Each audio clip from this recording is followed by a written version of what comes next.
Control system strong नहीं है, strong हो जाए। कितने कीमत से दवाई खा चुके? 4 से 5 से। ठीक है, उसके उसके बाद क्या जब हुआ वो आप वो बताएँ? मतलब वक़्ती तौर पे कंट्रोल हो गया, इस्लाम भी किसी भी लगता है कंट्रोल। उसके बाद जब वो फिर ताकत की कोई मेडिसिन या ताकत की खुराक खिलाने लगते हैं, 8-10 दिन खाता हूँ, फिर वही इस्लाम का मसला स्टार्ट हो जाता है सड़ने, और मैदा वगैरह भी डिस्टर्ब हो जाता है नाइट उसके फॉल जो साथ में। तलाम होता है ना, एक तो चीज़ समझ ज़हन में रखें 100%।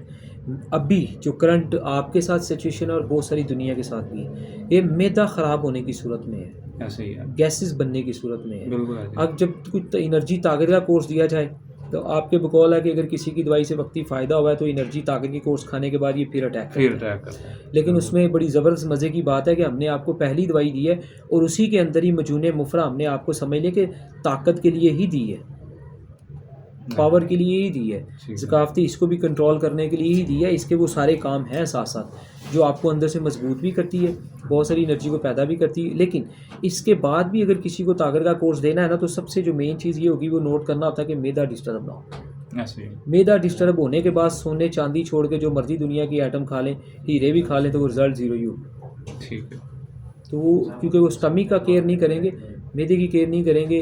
जैसे अब देखें ना, आपको पता था इससे पहले कि दूध ऑफ करना है, बंद करना है आपको? नहीं, मुझे उल्टा दूध के साथ दवाइयाँ खिलाते रहे तो हमेशा। फिर दूध बंद नहीं करवाया किसी ने, यही दूध मसला है। वगैरह नहीं। चावल ज़रूर बंद करवाएँ, लेकिन दूध के साथ ही यानी कि आप समझ लें कि इससे पहले ग़िज़ाई प्लान ही नहीं दिया गया ग़िज़ाई प्रॉपर। प्लान। तो ग़िज़ाई प्लान के ऊपर मैं ही वीडियोज़ लगाता हूँ, ग़िज़ाई प्लान के ऊपर ही मैं ज़्यादा गाइड करता हूँ। वजह क्या है कि ग़िज़ाई प्लान से ही इंसान ने मुस्तकिल सेहतयाब रहना है बगैर दवाई के कल को।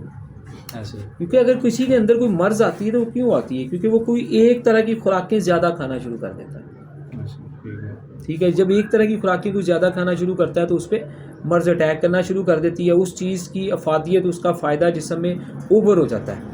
मतलब टैंकी में मिसाल के तौर पे आप इसकी पेट्रोल की इसकी ले ली, मोटरसाइकिल की टैंकी ले लें। अगर 11 लीटर तेल पड़ता है मिसाल के तौर पे, तो हम उसके अंदर 13 डलवाएंगे तो 2 लीटर तो एक्स्ट्रा बाहर ही गिरेगा ना फिर। ऐसे ही। अब यही चीज़ है कि इंसानी जिस्म में जब चीज़ें वाफर हो जाती हैं, यानी कि कोई एसिड, कोई इन्फेक्शन वाफर हो जाता है, तो वो बाहर तो अब गिरने वाली मिसाल वहाँ नहीं सूट, लेकिन ये कि उसका वो नुमाया होना शुरू होता है चेहरे पे, बॉडी पे, हाथों पे, कि ये रंगत आपकी ज़्यादा होगी। किसी का अंदर कालापन आ जाता है, किसी के अंदर पीलापन आ जाता है, किसी के अंदर जो है ना वो हल्का सा कच्चा पीला कलर आ जाता है। तो ये दिल दिमाग के कलर्स हैं जो कुदरती तौर पे अल्लाह ने दिए हैं। तो इंशाल्लाह परेशान ना हो, आगे भी कोई चीज़ डिस्टर्ब नहीं होती, मसाइल बेहतर ही रहेंगे।